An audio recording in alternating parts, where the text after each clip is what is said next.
Thank you for being here. Appreciate the opportunity. Thank you. Hello, hello. Yeah, nice to meet you. Good to see you. Now, when I was speaking to Howard Berger before the conference, he said, "Oh, I'm so delighted for these guys to tell you a little bit about what you've done. You know, ExxonMobil, obviously a very traditional company that goes back a long, long time, and yet you two are part of," he actually called you rock stars, of the digital transformation of ExxonMobil. So tell us a little bit, walk us through a little bit about the challenges that you have to face when you're trying to digitally transform a company like that, and how you did it. Where do we start when we talk about something like that? Yeah, it's a great conversation, and we're so fortunate for the opportunity to be here to share. We've been coming to these events for numerous years, and really learning and talking to others and networking. So being able to kind of give back and pay forward is very gratifying. You know, for us, when we look at digital strategy, I mean, it's a concerted effort. It's in a journey. This isn't something that a large corporation can overtake in a year or a couple of months. But the good thing, and what people should be optimistic about, is a large, company like ourselves with a very, awesome history to go. You can still fundamentally change the value proposition and how you deliver services, through digital. But it's a process. Yeah. Some of the important things that we did were we made a concerted effort and decided that we wanted to take this seriously. So we put a team, and then we provided that team with resources. So the sole purpose of us was to look at our value stream, work with the subject matter experts with each of the verticals, understand the pain points, understand the opportunities, and then work collaboratively with our IT and the other people in our organization to come up with the best solution. Yeah. That's how we came up with our digital strategy. And it was a great mix of tangible, relatable, and items that folks could wrap their hands around and understand, and then to really ingrain it as part of the vision of how we're going to operate. Fabulous. Yeah, and I think Jared hit on some really key aspects there. And I think, for those out in the audience here at the conference that might just be getting started, you can definitely attack this with a small team. You don't need to have the power of an ExxonMobil to really make an impact from a digital perspective. Kind of the slide we have up here really walks around some of the key aspects of our digital transformation and kind of where we got started. And I think they're relatable to anyone in the audience. Okay. So we really focused on building the foundation. Okay. So data is king. So really understanding the core processes that we as ExxonMobil use within E&PS to drive our source of competitive advantage and deliver value to our residents.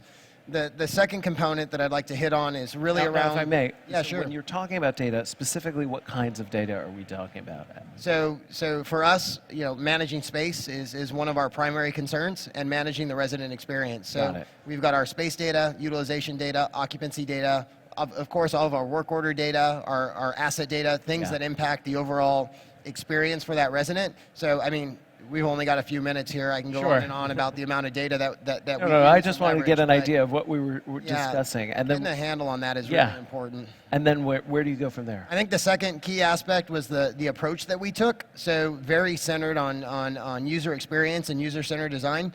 So, the IDEO school up in Stanford has kind of pushed this forward. Sure. So anything involving technology really needs to be focused on that end user experience and ways that you can enable multiple capabilities across a variety of personas. So those are the two things that I'd like to share. Fabulous. So once you've determined those two objectives, how do you then drill down from there? Well, it really goes back to kind of that design thinking approach. So it's very collaborative in nature, where we come up with user stories and personas. The one thing that's very interesting about Environmental Property Solutions, which is the corporate real estate department which we represent in ExxonMobil, is on the slide behind us. It's not just building operations. It's all the way from the strategy on, are we going to lease, are we going to buy, are we going to own, are we going to build something ourselves? Right. To then actually constructing, in many cases, fitting out ourselves, to then the operations, but then also, when it comes time to sell or, to do something else, we handle that too. But then we also have the environmental aspects, really, protecting our legacy and returning, our assets to, beneficial use to the community, and just being great, community citizens and stewards as well. So there's when you look at our strategy, one of the exciting things and why this was so much fun for us is because there were so many different ways that this could have gone, Right. so many different places that we could have attacked. It's really important to not just try to do everything. You need to really understand where are you going to get the most value now. Start making those bets, start putting those processes in place, start enabling that from a digital perspective, and then continuously build in a modular fashion over time as the business value warrants. And what kind of benefits are you deriving from this strategy? Yeah, really around sustainability, cutting our energy usage, but then also from an employee experience and occupant perspective.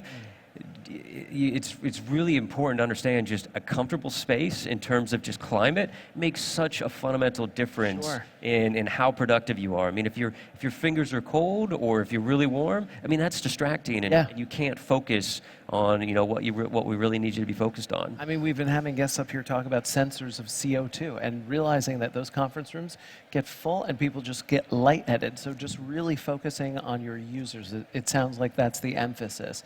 Anything further that you've learned from this experience, lessons that you take away that we can apply? Yeah, so I think from a management of change perspective, within a company like ExxonMobil, it's important to ensure that all stakeholders are aligned early on. Having champions to help support initiatives that fundamentally change the way that people work and people execute their day-to-day functions. I think that's a huge lesson learned from our perspective.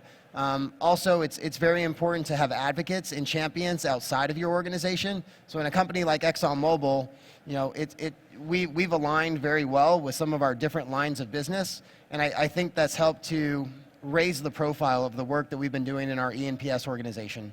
Fabulous. Any last thoughts as we begin to wrap up?